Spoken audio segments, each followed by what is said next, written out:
momento, por Radio TGAC, La Voz de Colomba, 99.1 FM, escucharás Diálogos Ciudadanos, entrevistas con invitados importantes para conocer sobre temas sociales y de cultura política que formarán e informarán a los ciudadanos guatemaltecos, gracias a su presentador, Edgar Estrada, y gracias al Centro de Investigación para la Prevención de la Violencia en Centroamérica, CIPREVICA. También puedes escucharlo por radio en línea a través del link www.fejer.org/Colomba.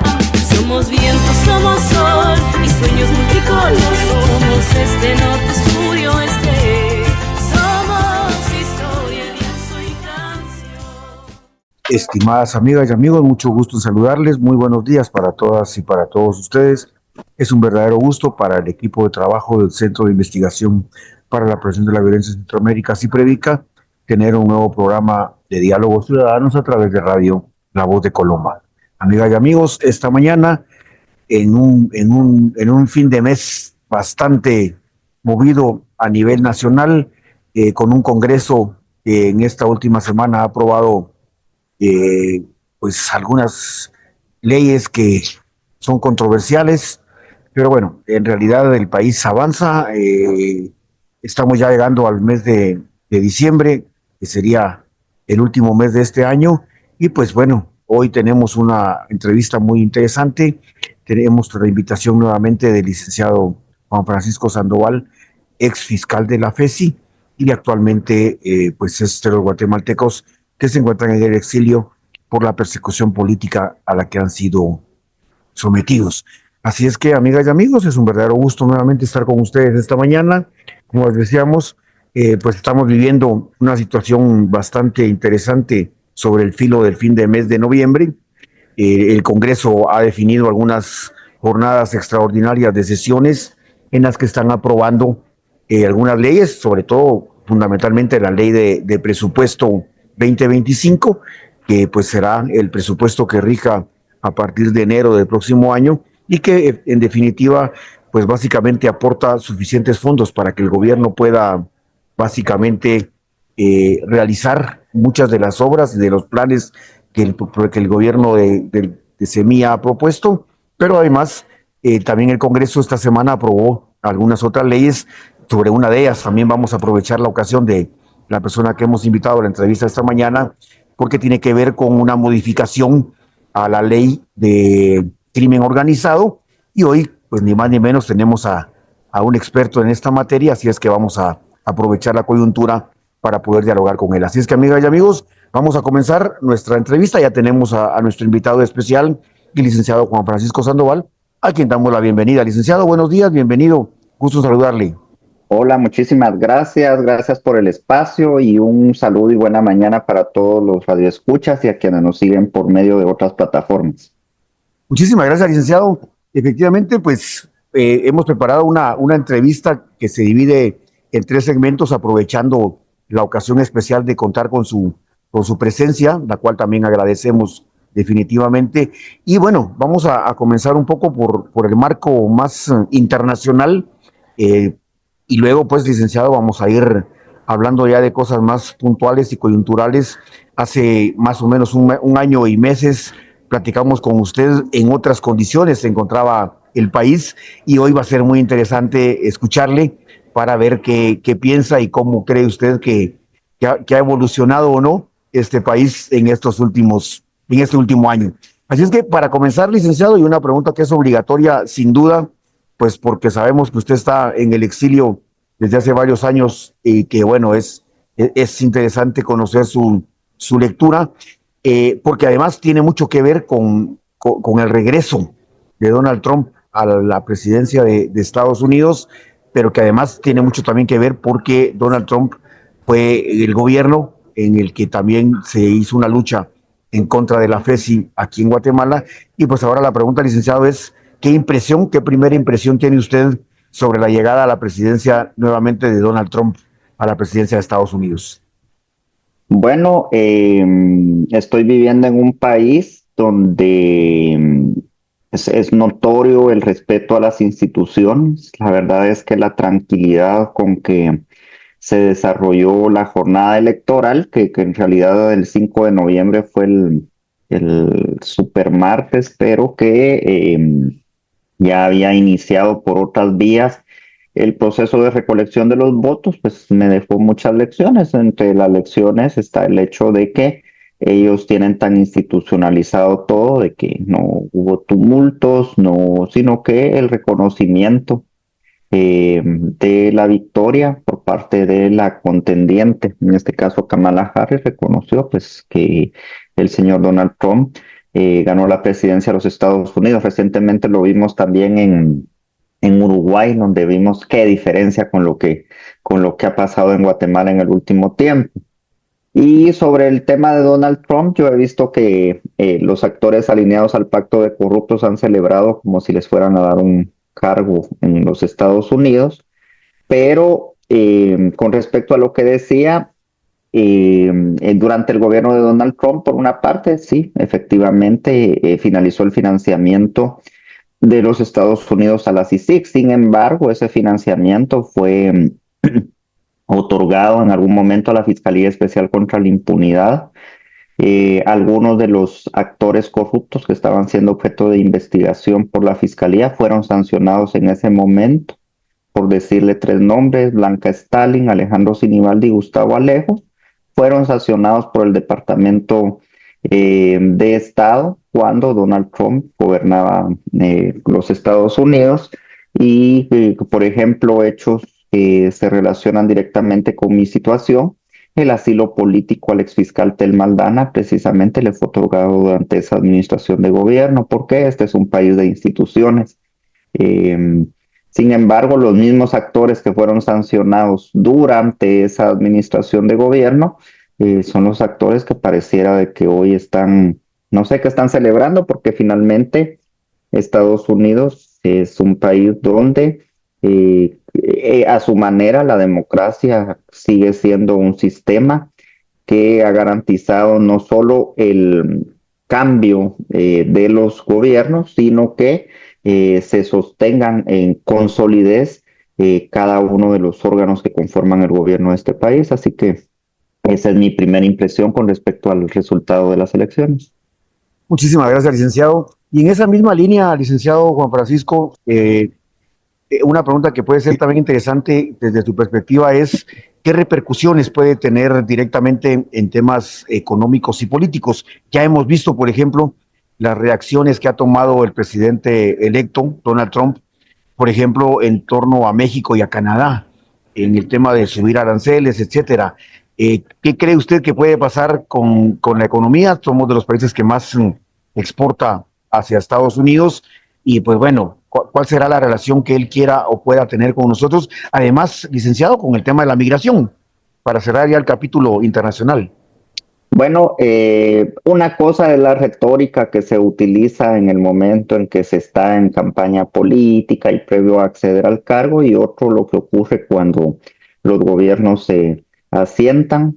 Sí, escuchamos ese tema con respecto a la relación con sus dos vecinos más inmediatos, México y Canadá. Sin embargo, también, la reacción del gobierno mexicano, la presidenta Claudia Sheinbaum, primero envió una carta donde dejó claro los posicionamientos del gobierno mexicano, y posteriormente informó sobre una conversación que tuvieron con el gobernante de los Estados Unidos, o con el gobernante electo, y pues creo que quedó también reflejado cuál va a ser el rol que va a jugar también el respeto de la soberanía del gobierno mexicano con respecto a esa relación. Entonces yo no creo que vayan a existir mayores cambios. Obviamente cada gobierno le imprime una dinámica distinta, y esta es una segunda administración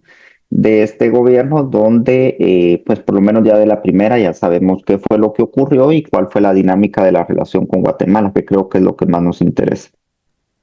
Muchísimas gracias, licenciado Juan Francisco. Amigas y amigos, estamos en Radio La Voz de Colombia a través del programa Diálogos Ciudadanos. Esta mañana dialogando con el licenciado Juan Francisco Sandoval, exfiscal de la FESI, y pues ahora entre los guatemaltecos que se encuentran en el exilio perseguidos por instancias del pacto de corruptos acá en este país. Licenciado Juan Francisco Sandoval, ahora ya pasando al caso de Guatemala, yo mencionaba que en el mes de septiembre del año pasado, recién terminada la segunda vuelta, dialogamos con usted en este mismo espacio y usted tenía ya una perspectiva sobre lo que había pasado, digamos, y lo que podía pasar. Hoy, eso que usted planteó en septiembre del año pasado sobre la victoria de Bernardo Arévalo y todo lo que pasó, que no sé si lo esperaba todavía el 14 y el 15 de enero, lo que vimos que ha pasado, pero eso ya es historia, licenciado. Hoy lo que nos interesa escuchar su opinión es qué le parece desde su perspectiva como guatemalteco, estando allá también y desde su espacio también profesional, estos casi ¿qué? 12 meses, pero son 11 en realidad, del gobierno del partido Semilla. ¿Cómo lo ven? Estos 10 meses y medio han estado marcados por el ataque, el acecho constante por parte el Ministerio Público, eh, que es de verdad descarado. Yo, por ejemplo, escuchaba una entrevista que ayer le hacían a una de las fiscales de la FESI, y ella con respecto a una reforma que muy probablemente va a entrar en vigor, que ni siquiera, o sea, que no le parecía que fuera a afectar un caso en el que están aplicando esa normativa. Entonces, hasta ahí se ve reflejado el hecho de que un fiscal opina sobre si va a aplicar o no una ley, cuando las leyes en el momento en que entran en vigencia son de cumplimiento obligatorio. Por ejemplo, aún estaba yo en Guatemala cuando entró en vigor la ley de aceptación de cargos, y en las condiciones en que la misma fue aprobada, pues yo no me parecía una ley que fuera a ser de utilidad para la lucha contra la impunidad. Sin embargo, entró en vigor, y al entrar en vigor no queda de otra que aplicarla, porque ese es el tema de la ley, pero ellos inclusive están analizando si van a aplicarla o no. Cuando ellos, si usted ve los comunicados absurdos que hace la Fiscalía, pues se empieza a hablar de la legalidad, del artículo 251 constitucional. Bueno, eso es por una parte, el acecho al gobierno. El tema de que en el Congreso de la República, de 160 diputados, todos conocemos que 23 pertenecen al partido oficial, que como ya lo manifestó la presidenta del Tribunal Supremo Electoral, ese ente rector de la actividad partidaria en ningún momento ha suspendido a la agrupación política, pero esa minoría hace necesario de que tengan que realizar consensos. Hay leyes que les han aprobado, otras leyes que han propuesto y que han sido aprobadas, y otro grupo de leyes que no han sido aprobadas en el Pleno. Como parte de esa actividad en el Congreso de la República, vimos cómo se aprobó una ley de tarjetas de crédito. eh, Se aprobó, por ejemplo, una ley, un decreto que reformó la ley de tránsito, una ley de la policía, que una de las disposiciones de verdad me preocupa. Eh, Otro tema relacionado con la ley de competencia, que ha tenido demasiados actores adversos, no demasiados, sino actores adversos de peso. La reforma a la ley contra la delincuencia organizada en una de sus disposiciones recientemente, pero esto como contrapunto, parece que esa negociación parlamentaria ha estado supeditada a la aprobación de determinadas leyes. Ha sido muy criticable el tema del aumento al salario de los diputados, el tema de la indemnización. Eh, Eso es en cuanto a la actividad reciente, logros del gobierno. Eh, por ejemplo, se ha mantenido la estabilidad económica, pese a que la economía guatemalteca ya sabemos que es precaria. Eh, También el tema de muchos avances en el tema educativo, aunque no son visibles, o que quizá los medios de comunicación no han tenido la manera en poder explicar qué es lo que ha ocurrido. Temas como algunos avances en el Ministerio de Desarrollo, un gobierno de matices. Es obvio, y no voy tampoco a dejar de mencionar la debilidad que se percibe en la ciudadanía. Los ataques de los grandes medios de comunicación, que dan una percepción, por ejemplo, de aumento a la criminalidad, cuando aquí lo que se ve es de que es sostenibilidad en el tema del crimen. y campañas de desinformación que proliferan no solo en Guatemala, son campañas que proliferan en todo el mundo. Entonces, eso es lo que le puedo decir que ha ocurrido durante este gobierno. Con respecto a la relación con la gente en el exilio, pues no hay relación. Y en algún momento hubo un ofrecimiento, esperamos de que en los 3 años y 2 meses que le quedan de gobierno, pues podamos saber algo de qué tiene preparado, pero con la comprensión de que no puede asumir compromisos que no puede cumplir mientras el sistema de justicia esté siendo dinamitado por actores como Consuelo Porras y su banda. Licenciado Juan Francisco, sí, vamos a abrir un paréntesis porque usted mencionó ahora también el tema coyuntural en el Congreso y justamente no quisiéramos desaprovechar la ocasión de conversar con usted sobre dos temas particularmente. Usted lo acaba de mencionar. Uno es el tema de la modificación a la ley de crimen organizado.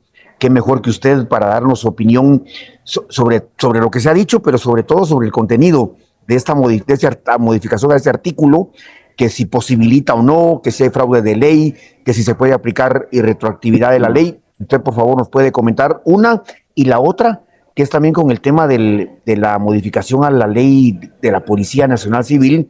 Hay un tema que fue muy controversial, seguramente entre otros, pero es el tema de la posibilidad que se abre de ejecuciones extrajudiciales en términos de la posibilidad que le dan a la policía para poder hacer uso de sus armas, etcétera. Por favor, licenciado, usted que es experto en la materia. Bueno, primero de que la reforma del artículo 82 de la Ley contra la Delincuencia Organizada responde a una circunstancia. Ni la Ley contra la Delincuencia Organizada ni ninguna otra ley autorizaba que un juez suspendiera a un partido político, porque es una atribución exclusiva del Tribunal Supremo Electoral. Con la modificación, lo único que se hace, creo, es que a funcionarios judiciales o funcionarios del sistema de justicia que han retorcido la ley para perjudicar, en este caso, a una agrupación política en específico, le digan, mire, en realidad este párrafo es para recordarle de que usted no puede suspender una agrupación política. Ahora bien, con el tema de yo soy del criterio que no existe ni siquiera discusión sobre retroactividad y retroactividad de la ley. El tema de la aplicación de la ley en el tiempo acá no da margen a ninguna discusión. ¿Por qué motivo? Las medidas precautorias son disposiciones de naturaleza procesal, es decir, que se aplican en un proceso de conformidad con la ley del organismo judicial. Las leyes procesales tienen efecto inmediato, es decir, en cuanto se aprueba una disposición procesal, inmediatamente se deben de aplicar. Le doy un ejemplo. La ley de aceptación de cargos es una ley procesal que entró en vigor en el año 2019. Y hay gente que está aceptando cargos por hechos cometidos en 2015, 2014, antes que entrara en vigor la ley. ¿Por qué nunca hubo ahí discusión sobre la retroactividad de la ley? Porque es una ley procesal. Las leyes procesales entran en vigor e inmediatamente se aplican. Entonces, sobre ese tema no existe ninguna discusión, o se ha generado una discusión con respecto a que sí, que si beneficia a la persona señalada, que si es una disposición penal, pero es una ley procesal, debe de aplicarse inmediatamente. Ahora bien, con respecto a bueno, en realidad es nueva ley de la Policía Nacional Civil, pues hay muchas disposiciones que estudiar. Ejemplo, hay una reforma, se hace una reforma a la ley de extinción de dominio, en la que dispone que el 18% de los bienes que son extinguidos pasarán a formar parte de los fondos de la Policía Nacional Civil, porque anteriormente la ley estipulaba que al Ministerio de Gobernación y destinaba específicamente, por ejemplo, a CRADIC. Hoy ya quedó definido que pasan a la Policía Nacional Civil. Me preocupa, lo dije al inicio, una disposición. En este caso es el artículo 60 de la nueva ley de la Policía Nacional, en el sentido de que parece que está dando licencia para matar, porque Recordemos que venimos de un pasado no tan lejano donde las propias autoridades del Estado organizaban escuadrones de la muerte.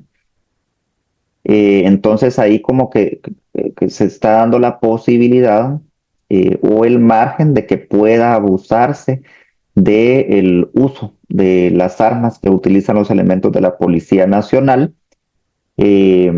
Muchas ventajas, ¿verdad? De que la persona, el policía que usando su arma de fuego se presumirá que lo hizo por una orden y que va la persona, el policía, va a ser resguardado en el distrito y el juez se debe de desplazar al distrito y más aún que en ningún caso se impondrá prisión preventiva. Entonces, va a haber que analizar y qué acciones van a tomar algunos sectores con respecto a esa disposición de la ley de la Policía Nacional Civil. Muchísimas gracias, licenciado, amigas y amigos. Estamos en Radio La Voz de Colomba, en su programa Diálogos Ciudadanos, esta mañana dialogando con el licenciado Juan Francisco Sandoval.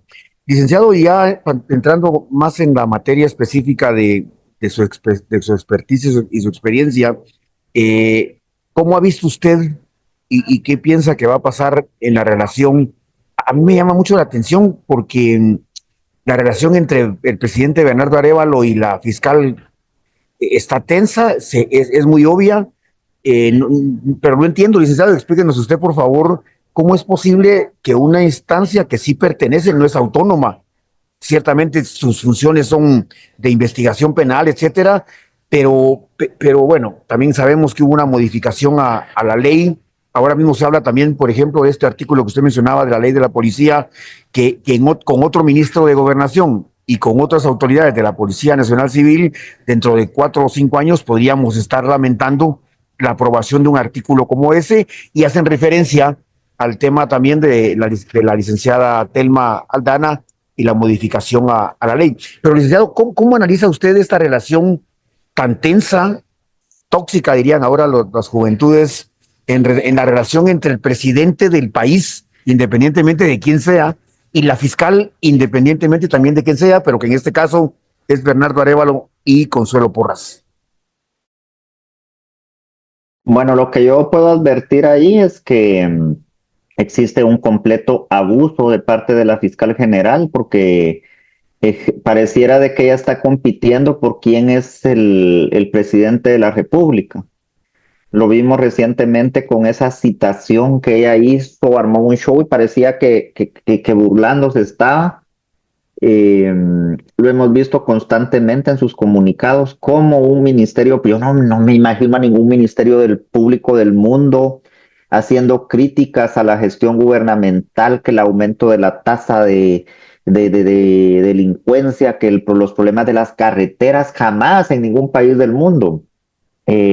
La fiscal general en la página de la institución felicita al gobierno porque ganó el gobierno de otro país. ¿Qué tiene que ver el Ministerio Público en cuestiones políticas?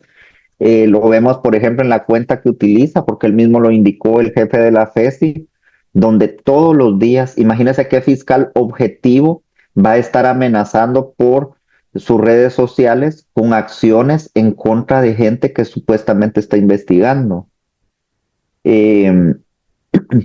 Algunos de los casos en los que se han emitido órdenes de captura en mi contra, en contra del equipo de la FESI, de la verdadera FESI, son casos que gestiona la misma fiscalía. Y él todos los días, un trauma debe de tener por ahí, todos los días nos menciona, ¿verdad? Nos dedica allí mis amigos que están en el extranjero. Posiblemente él dice amigos y se refiere, o es notorio de que se refiere a nosotros. Entonces, lo que vemos es un abuso, la utilización abusiva de la ley, el retorcimiento de la ley, lo que apenas decíamos del artículo 82 de la Ley contra la Delincuencia Organizada, y así lo hemos visto con muchísimas disposiciones, un cinismo, una doble cara. Felicita a los periodistas, pero es la fiscal que persigue periodistas, felicita a los comunicadores, persigue comunicadores. Entonces, queda año y medio de gestión de la fiscal general, queda año y medio de la gestión de la actual Corte de Constitucionalidad, En ese sentido, yo lo que veo, por lo menos visualizo, es que los ataques del Ministerio Público hacia el gobierno van a arreciar porque les quedan menos tiempo para actuar en favor de la impunidad, en favor de la protección de actores corruptos, y no sé hasta dónde también el gobierno tiene la preparación para aguantar esos embates que seguramente vienen de la fiscalía. Lo pudimos observar, por ejemplo, con el exministro Félix Alvarado. En forma casi delincuencial, allanaron su residencia, la de la hija del exministro, y solo estaban esperando a que le levantaran la inmunidad y toda una bomba de humo alrededor del caso. Entonces, es una coexistencia que pareciera de que ya normalizamos, pero en realidad en un mundo democrático eso no es normal. Muchísimas gracias, licenciado. Y antes de ir a la pausa comercial del medio tiempo en Radio La Voz de Colombia, licenciado, nos gustaría escuchar de parte suya qué queda, porque usted acaba de mencionar ahora el tema de la verdadera FESI. ¿Qué queda, licenciado, de la verdadera FESI actualmente en el Ministerio Público? Bueno, que los pocos logros que puede celebrar en materia anticorrupción, que no es contra grandes actores corruptos, sino medianos, son de casos que nosotros gestionamos y que investigamos. Todos los grandes casos de corrupción han sido boicoteados, un patrón de obstrucción de justicia por parte de las actuales autoridades de la FESI. La fiscalía, de como estaba en el año 2021, fue totalmente desmantelada. El 95% del personal ya no está en la fiscalía, el 90% fuimos criminalizados, el 25% en el exilio, el 20% ya enfrentó procesos, el 15% fue detenido en algún momento. Entonces, ese es el balance de la antigua FESI. Licenciado, muchísimas gracias por habernos acompañado en este primer segmento de Radio La Voz de Colombia, el programa Diálogos Ciudadanos. Amigas y amigos, esta mañana estamos dialogando con el licenciado Juan Francisco Sandoval para conocer sus impresiones sobre lo que ha sido el gobierno, pero también la relación que tiene con el Ministerio Público, el actual gobierno. Además, qué mejor que hablar con un abogado de la experiencia de él para hablar también de algunas de las modificaciones o de la nueva ley, como mencionaba él, de la Policía Nacional Civil. Así es que de esta manera, amigas y amigos, vamos a ir ahora a la pausa comercial del medio tiempo en Radio La Voz de Colombia, y al regresar seguiremos conversando con el licenciado Juan Francisco Sandoval alrededor de temas sobre el avance que ha habido en el país o no en temas de en contra de la impunidad y la corrupción y otros temas de interés. Así es que regresamos, no pierda la sintonía de Radio La Voz de Colombia, que ya volvemos. Amigas y amigos, estamos de vuelta en Radio La Voz de Colombia, en su programa Diálogos Ciudadanos, esta mañana dialogando con el licenciado Juan Francisco Sandoval. Licenciado, para continuar con esta conversación, nos interesa mucho escuchar su opinión respecto cómo ha visto usted el cumplimiento de la misión y el trabajo que el Ministerio Público ha hecho en estos últimos meses en relación a su mandato, que es la investigación penal, la persecución penal, pero también en relación con la impunidad y la corrupción. ¿Cuál es su apreciación al respecto? Bueno, lo que es visible dentro de la institución, que es el deterioro de las investigaciones, la mala calidad investigativa, la ruptura de la mística de trabajo, el desmantelamiento de unidades clave dentro de la fiscalía, también se ve reflejado en números. Apenas la semana pasada la Convergencia de Derechos Humanos presentó un informe con datos irrefutables, científicos. Lo que el Ministerio Público presenta como eficiencia en materia de investigación es todo lo contrario. Del total de casos que la Fiscalía presenta como resueltos, el 82% son desestimaciones y archivos. ¿Qué significa lo anterior? Que la Fiscalía no está investigando. Desestimar o archivar un caso no es resolverlo, porque lo que implica es de que no se está investigando. De la misma manera, los resultados, el descenso en el número de casos resueltos, el descenso en acusaciones, el aumento de clausuras y sobreseimientos, el número de acusaciones descendió, el número de sentencias absolutorias ascendió, lo que significa que es ineficiente en cuanto a números. El presupuesto es el más grande de la historia. Por presupuesto no debe de quejarse. El tema es cómo son utilizados esos recursos. Por ejemplo, fue creada una dirección de cultura y deportes dentro de la institución que gasta anualmente 25 millones de quetzales. Señores, esa no es la función del Ministerio Público. ¿O para qué se están utilizando?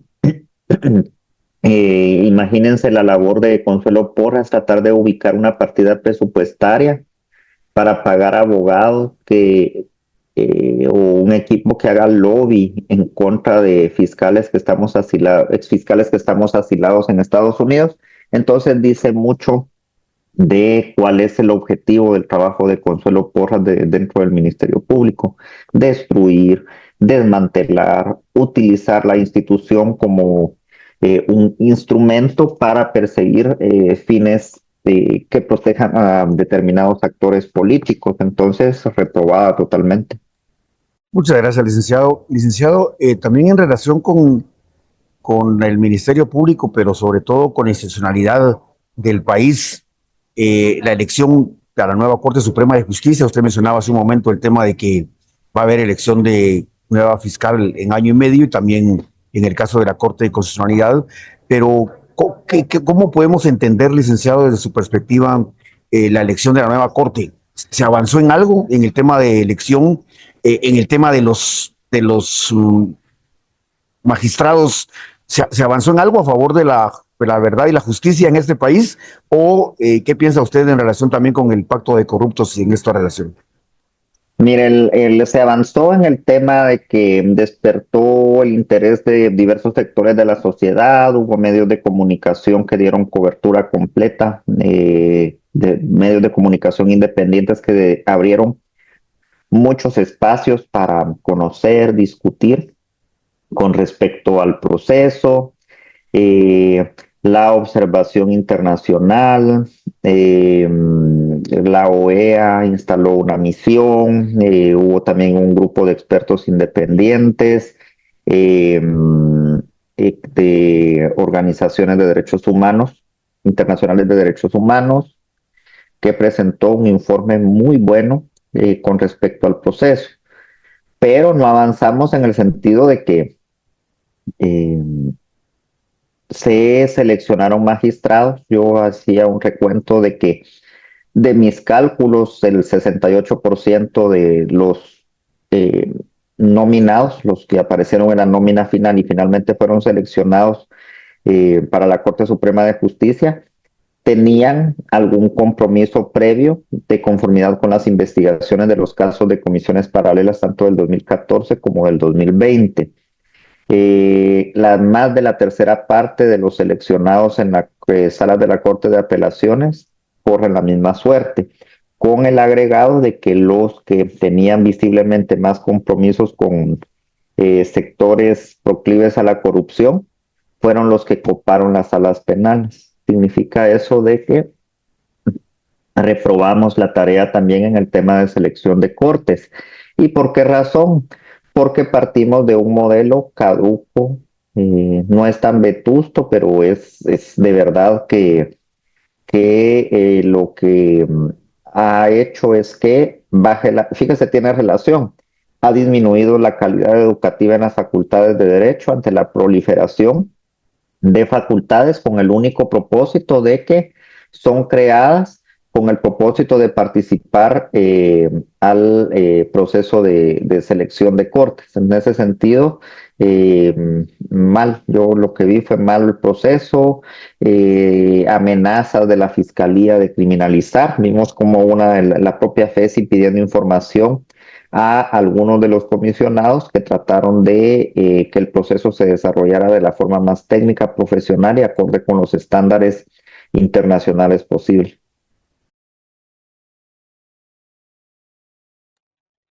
Muchas gracias, licenciado. Y entonces, resumiendo un poco para adelantarnos ya a las conclusiones, que todavía tenemos un poco de tiempo, resumiendo, digamos, si el Ministerio Público reprueba y la Corte Suprema de Justicia está comprometida, como bien menciona usted, inclusive con estadísticas de porcentaje, y seguimos otra vez o seguimos como país en deuda con el tema de la justicia y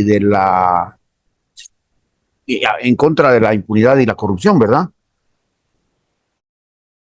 Reprobados. De hecho, existe un indicador internacional que es de la triple C, que es como combate contra la corrupción, donde estamos a la saga, somos casi los últimos de la región, cuando en realidad en algún momento la Fiscalía guatemalteca y el sistema de justicia decían, miren, es un faro en la región latinoamericana porque estamos viendo cómo están avanzando.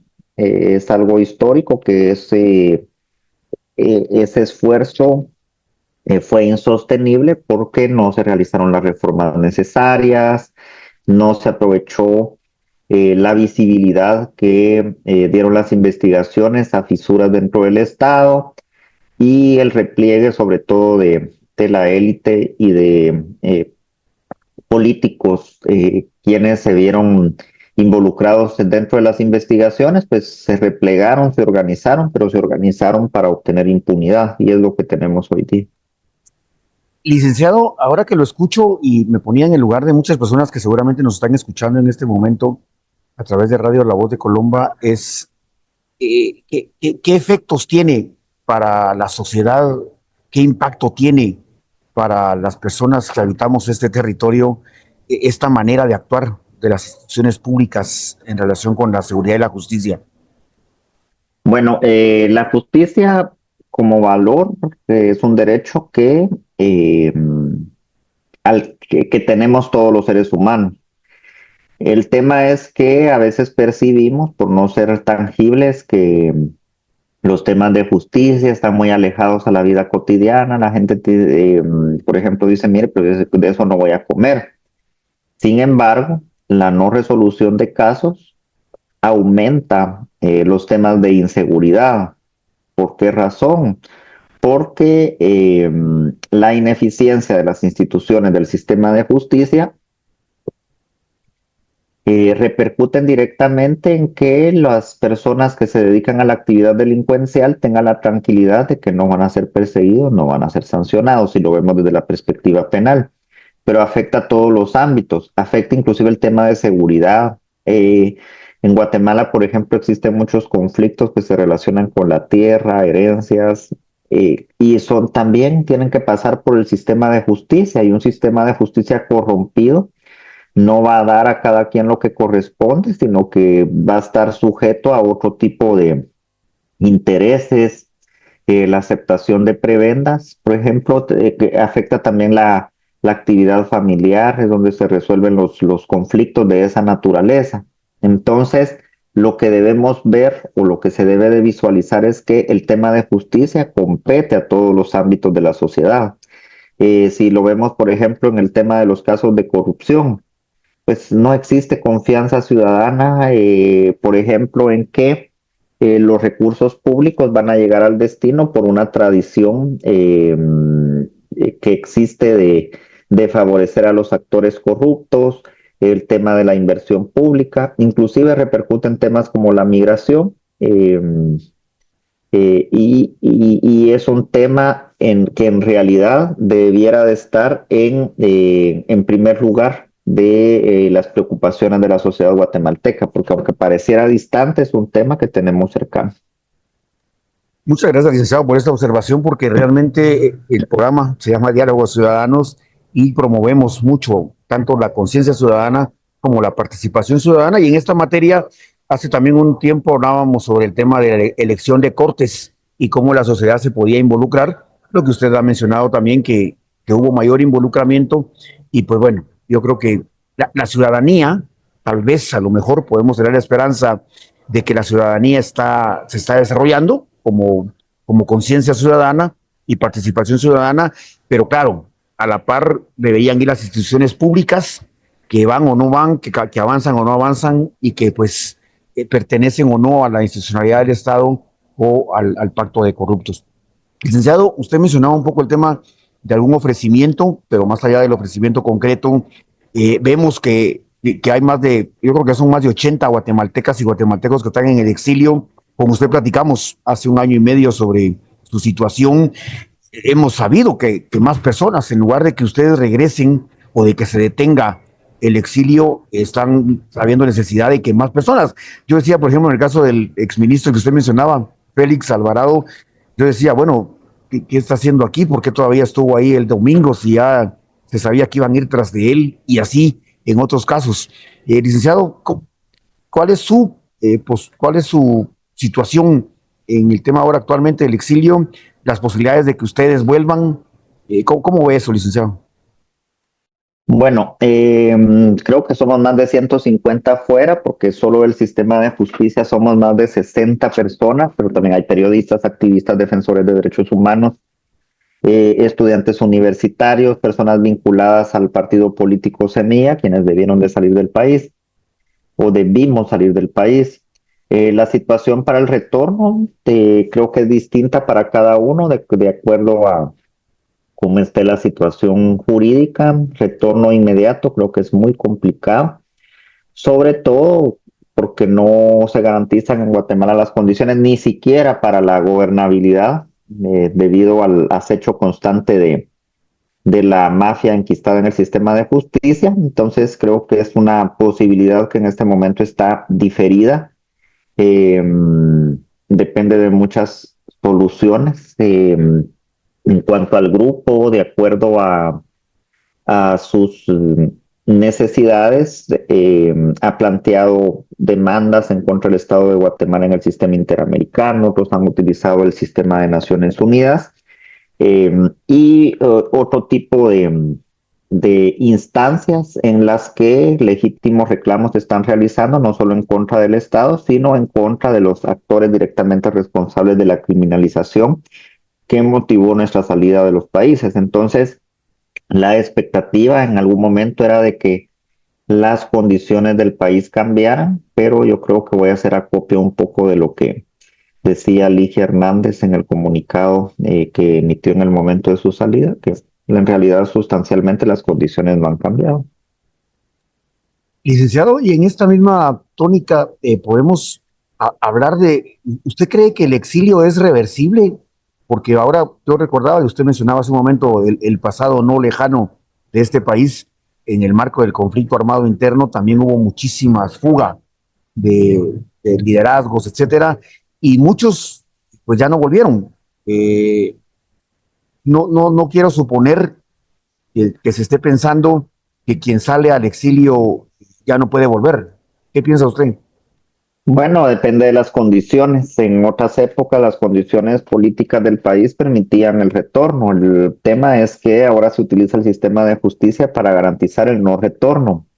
Eh, y pues el tiempo lo va a decir. Efectivamente, hubo mucha gente que no pudo regresar al país. Hubo otros que muchos que retornaron. El propio presidente de la República es un hijo nacido en el exilio. Eh, que otros de Cardosa y Aragón, Arbenz, Guzmán, nunca regresaron del exilio. Entonces creo que va a depender mucho de la situación personal, y mucho más también de la situación y de la coyuntura política del país.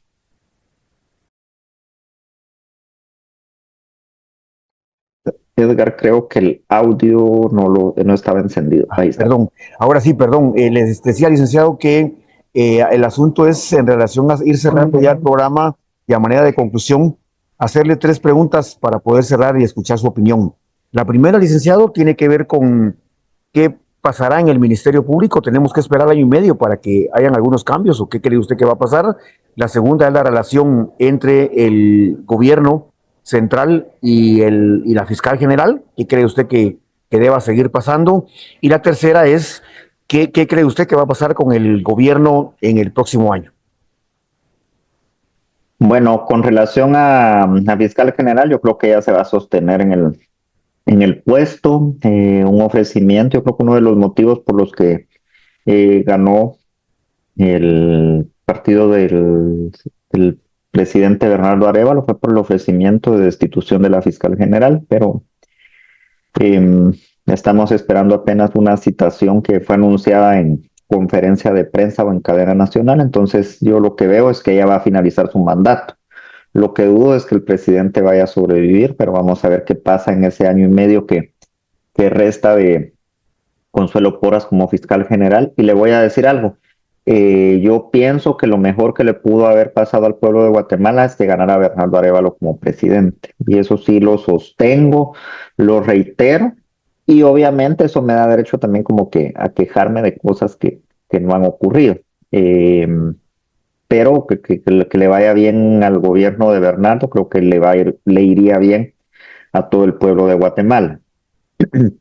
Eh, entonces pienso que ella va a finalizar su mandato, que es lo que avisoro yo del próximo año de gobierno, pues que si este año estuvo limitado por un presupuesto que dejó aprobada la anterior legislatura, eh, creo que ahora ya cuenta con los recursos necesarios y ya el presupuesto del otro año va a ser el presupuesto que propuso el propio Ejecutivo. Entonces ahí es donde deben de demostrar que efectivamente tienen eh, o que son eficaces para ejecutar el presupuesto, porque una cosa es lo que planee y otra cosa es que en realidad tengan esa posibilidad de ejecución.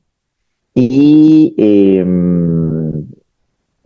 Consuelo Porras, mi deseo no es venganza, porque a diferencia de ella, yo no pregono mi fe, pero sí la tengo y sé que eh, va a recibir las consecuencias de los actos que han atentado en contra de la vida de muchas personas y de sus familias. Entonces, tengo la convicción de que en algún momento va a sufrir las consecuencias de los graves daños que provocó. Y creo que respondí las tres, o creo que me faltó una por ahí.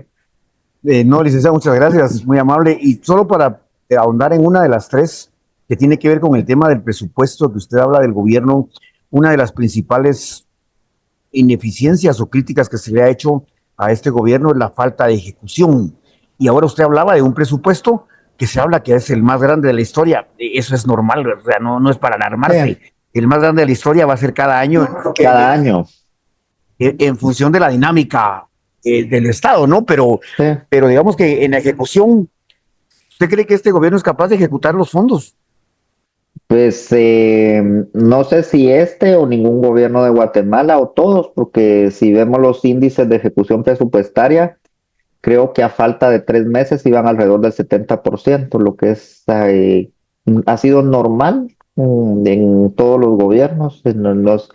Justo no sé, los márgenes han sido entre el 68 y el 72%. Entonces yo creo que esa es parte de la dinámica de una manipulación mediática que ha existido en el país, el tema de ejecución. Pero yo, en cuanto al presupuesto del otro año, no es tanto en que sea el más grande, sino que es un presupuesto que parte de la propia propuesta que hizo el gobierno de la República para su funcionamiento. Entonces ahí sí que no tendrán que haber quejas de que no le dotaron de los fondos suficientes, o que no, o que tenía candado, sino que ya no estaría amarrado por una propuesta de un gobierno anterior. Buenísimo, licenciado. Muchísimas gracias, licenciado Juan Francisco Sandoval. Amigas y amigos, de esta manera estamos ya cerrando nuestra entrevista de esta mañana, agradeciendo también su audiencia y también al licenciado Juan Francisco. Licenciado, algunas palabras de cierre, además, para este pueblo que tanta esperanza y tanta fe necesita, y sobre todo ahora que estamos cerrando un año más, ¿pudiera usted dirigir algunas palabras de fe y esperanza para este pueblo, por favor?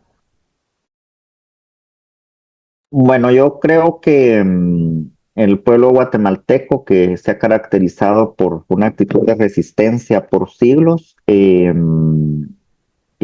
pues tiene que seguir demostrando esa capacidad. La verdad es que quienes nos encontramos viviendo en otros rincones del mundo nos sentimos muy orgullosos de la manera en que en las urnas y en las calles se defendió la democracia guatemalteca, que han sido ejemplo para la región y que eso implica de que en el pueblo hay una fuerza que puede ser, al ser bien enfocada, puede dar grandes resultados. Entonces, les deseo una feliz Navidad. Yo creo que no vamos a poder encontrarnos en lo inmediato.